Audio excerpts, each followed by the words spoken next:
व्यापारी की बेटे की कहानी। एक व्यापारी के बेटे ने 100 रुपये में एक किताब खरीदी। उसमें केवल एक ही वाक्य लिखा था, आदमी को वही मिलता है जो उसके भाग्य में लिखा होता है। व्यापारी अपने बेटे की मूर्खता पर बहुत क्रोधित हुआ और उसने उसे घर से निकाल दिया।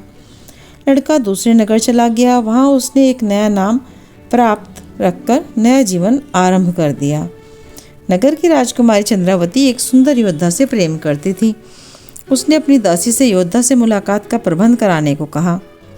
दासी ने चुपके से रात के समय योद्धा को महल में आमंत्रित किया।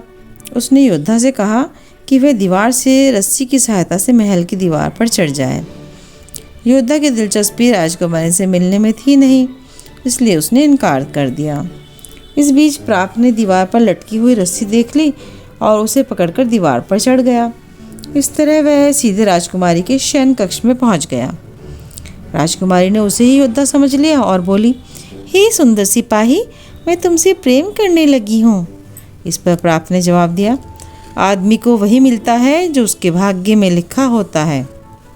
राजकुमारी को महसूस हुआ कि यह युवक वह योद्धा नहीं है जिससे वह प्रेम करती है। उसने उसे चले जाने को कह दिया। प्राप्त महल से निकल गया और एक मंदिर में सोने चला गया। वहीं पर नगर का मुखिया एक गोपनीय बैठक करने आया। उसने प्राप्त को सोने के लिए अपने घर भेज दिया। जब प्राप्त मुखिया के घर पहुंचा तो उसकी बेटी विनयवती ने उसे अपना होने वाला पति समझ लिया और उसे विवाह की व्यवस्था करने लगी। दोनों की गांठ बंधने से पहले विनयवती ने प्राप्त से कुछ कहने को कहा। प्राप्त ने आदमी के भाग्य में अपना पुराना कथन दोहरा दिया। उसकी बात सुनकर विनयवती नाराज़ हो गई और उसे तुरंत वहाँ से जाने को कह दिया। प्राप्त एक बार फिर सड़क पर आ गया। उसकी निगाह एक बारात पर पड़ी जिसमें एक हाथी पागल हो गया था और हर किसी पर हमला कर रहा था। दूल्हा अपनी बारात समेत वहाँ से डरकर भाग निकला। प्राप्त ने देखा कि वहाँ ढरी सहमी दुल्हन अकेली बैठी है। वह आगे बढ़ा और बहादुरी के साथ हाथी को संभाल लिया। इस बीच सब कुछ शांत हो गया।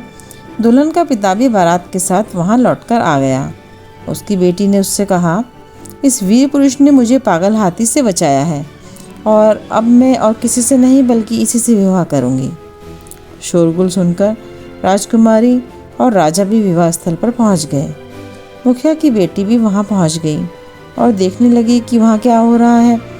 राज्य ने प्राप्त से कहा कि वो पूरी बात निडर होकर बताए। प्राप्त ने हमेशा की तरह अपना भाग्य में के बारे में कथन दोहरा दिया।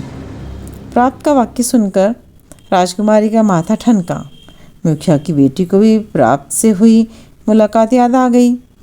राजा, मुखिया और व्यापारी तीनों ने अपनी अपनी बेटियों का विवाह प्राप्त के साथ कर दिया। राजा ने उसे उपहार के रूप में 1000 गांव दे दिए। सबने ये बात मान ली कि भाग्य में जो लिखा है उसे कोई नहीं बदल सकता। आपको ये कहानी कैसी लगी? अगर आपको ये कहानी पसंद आई है तो प्लीज़ लाइक ज़रूर करें, चैनल को सब्सक्राइब कर दें और इसको ज़्यादा से ज़्यादा शेयर कर दें। धन्यवाद।